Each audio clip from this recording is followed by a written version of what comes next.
Hey everyone, Rascal here. And Mama, welcome to our podcast. Let's dive into another movie by Studio Ghibli, the not so well known comedy My Neighbors the Yamadas. This movie is based off a popular long-running comic strip in Japan that follows the day-to-day slice of life adventures of a family in Japan, which spans into many shorts. Now, they can range from hilarious to sad and even heartwarming, and that's very, very true. Right.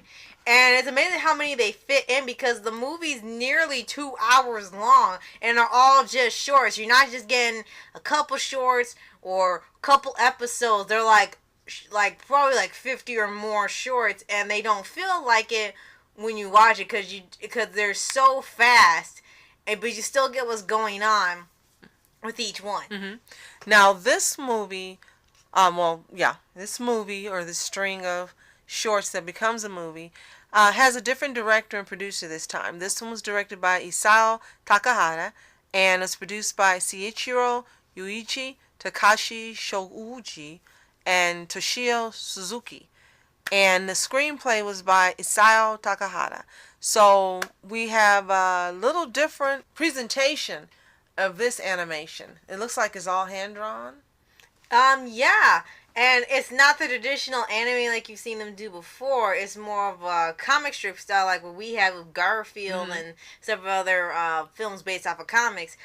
This one looks like the comic came to life. Kind of like Japanese Peanuts, pretty much. It looks like to me like when you were a kid and you would draw your comics and you would flip them so it looks like it was moving. Right. At times when they're having like the little sequences where it's an imaginary sequence, it looks like that's what's going on. And they have quite a few stars in here too as well. Jim Belushi, Daryl Saraba, Molly Shannon. Sabara. I'm sorry, Daryl Sabara. Molly Shannon, both McNeil. James Belushi and Molly Shannon from Saturday Night Live. Mm-hmm. And Liliana Mummy is the daughter of Bill Mummy, who was on the 60s show Lost in Space. Tress MacNeille. You're right. And then David Arden Steers is the narrator. So all stars were doing these voices. Yeah, Tress MacNeille is from The Simpsons, and David Ogden Stiers was from Frasier. So yeah, he played Frasier's brother. So like you said, when this was made, all of these people were really huge stars that were in well-known shows at that time. Right. And they all fit. They fit very well for the English dub. None of them ever sound out of place. And they were the lines well. And you even saw behind the scenes that they really just had fun doing the voices. Especially Molly Shannon when they were showing her, doing the voiceover works. Her favorite part when she got to eat the cookie, because she had to have a cookie in her mouth because the character had a cookie in her mouth. So that was her favorite part of the whole equipment. She got to eat something while she worked. Now this one had a little different outcome as far as box office profits and draw. It cost 2 billion yen, or approximately $20.5 million in U.S. money to create or to make. Wow. So the gross for this movie was less than what it took to create it, which is why it's probably not considered a success. Right.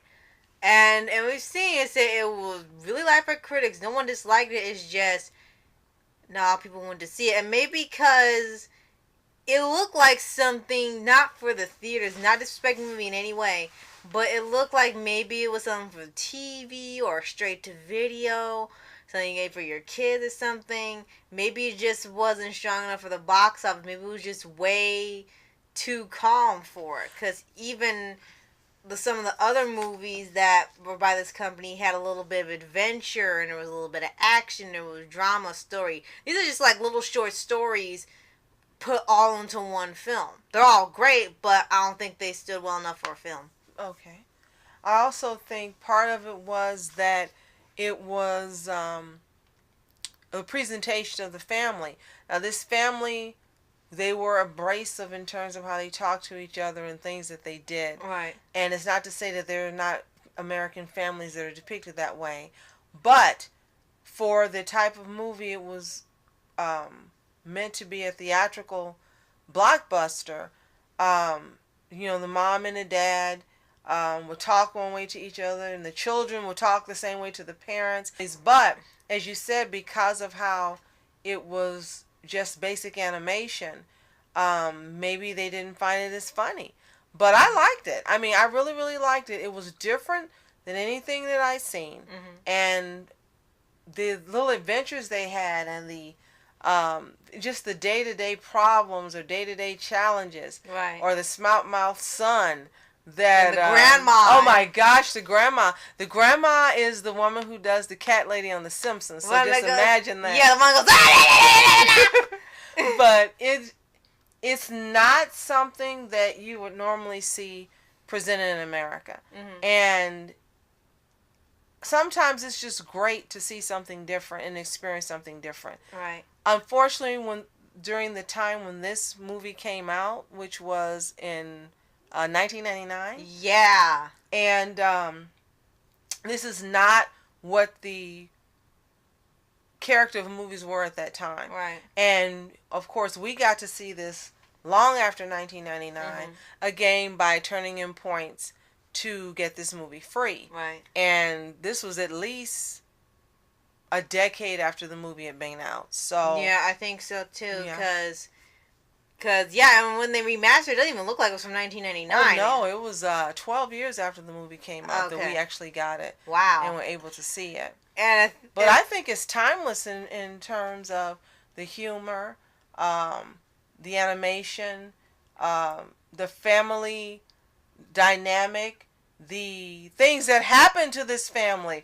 You know, losing the child getting left at the airport like Home Alone. The kid saying he's going to inherit everything anyway. What difference does it make? Right. The little girl is sweet. The little boy is abrasive. The dad and the mom picked this up from the store. Oh, I have an excellent memory. I won't forget anything. And he still forgets something. I mean, this is things that normally happen to families in day to day. Right. And that might have been another thing that during the, 99, you think about the 90s and the movies and things that were out then.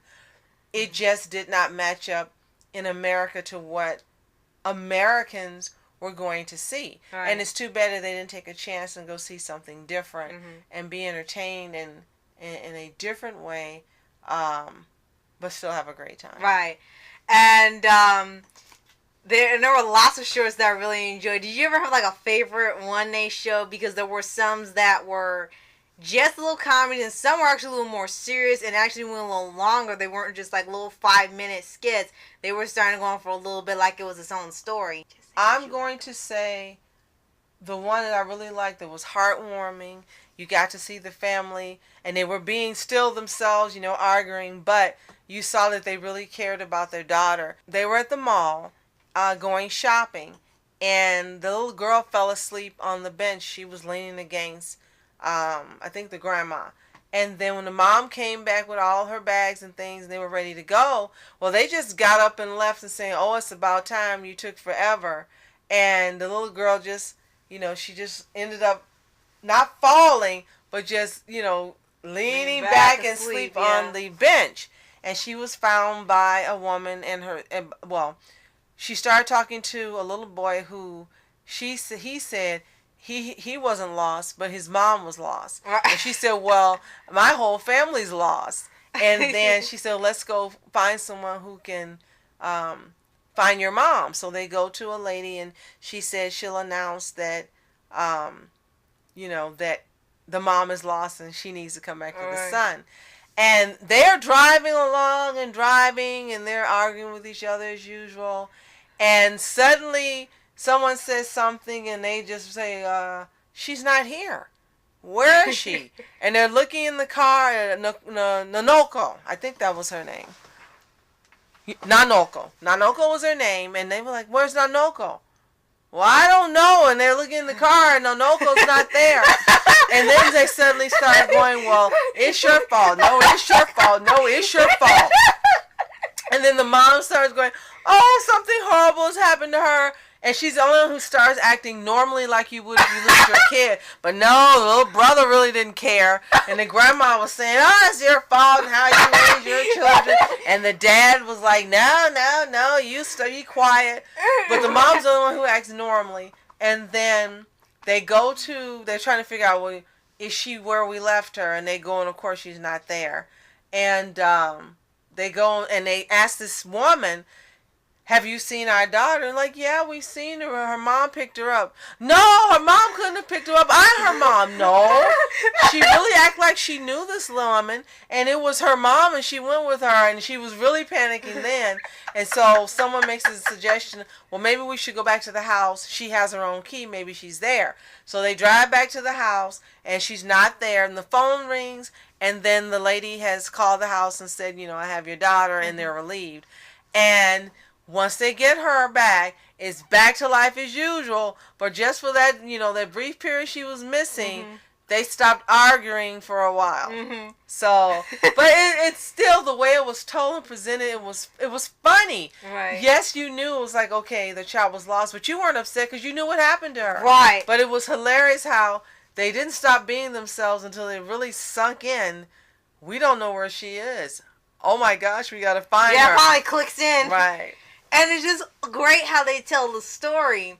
And especially when it starts off after, the daughter introduces, the family members. And then they also have where it kind of flashbacks to when the mom and dad first got married. And then a person was speaking there, like, as how they go through life and how it can be a journey and stuff. No, it was one of their relatives. It wasn't disclosed who it was. Okay. Maybe it was one of their mothers or something. Okay. And she was telling how, life can be adventure. Yes, you're right. It was. Sailing. You're right. And they were kind of showing this journey how they start off on this raft and they got a boat. They went travel all around the world, and that's how they found their kids and stuff. And it was really metaphorically done. Adorable. The Cabbage Patch, the little boy they found in the Cabbage Patch. And I was like, oh my gosh, that's where they got Cabbage Patch dolls from. Never knew. Right. But this big giant cabbage opens up and the little boy is in it. Yeah. And the little girl she's found in like I think a bamboo rod. Yes. Yeah. And they cut it open and she's in there and a little pearl and oh my gosh, it was so precious. Right.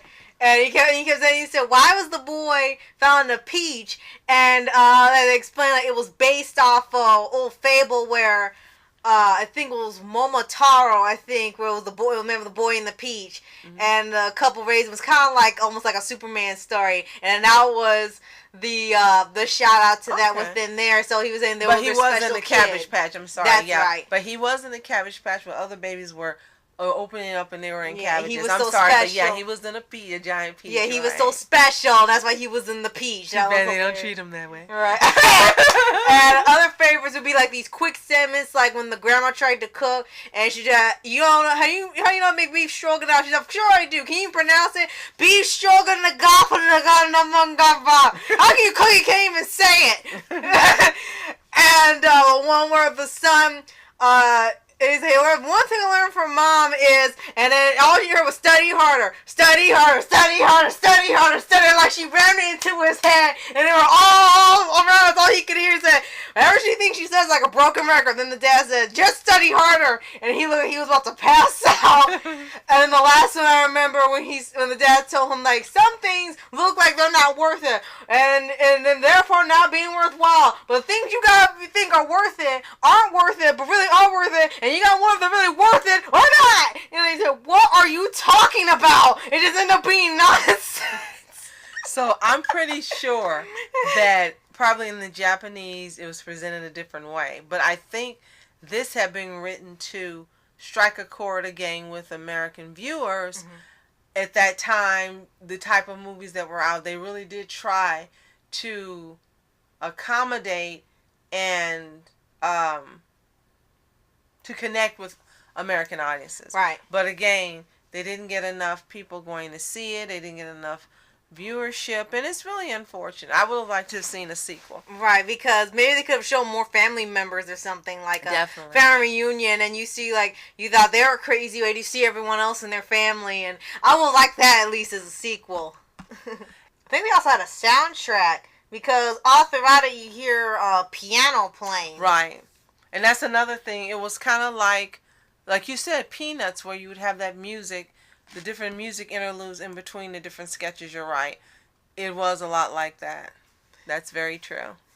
And so if you have not seen this movie, which you probably haven't because it's not really, like I said, well known unless you're a really big Studio Ghibli fan or Disney slash Studio Ghibli fan, um, go check out this movie. There's not a lot of tense action or anything. There's not even much of a plot. It's just, like I said, like little skits and shorts done. Sometimes they'll get a little bit of a story. There's lessons and quotes and stuff.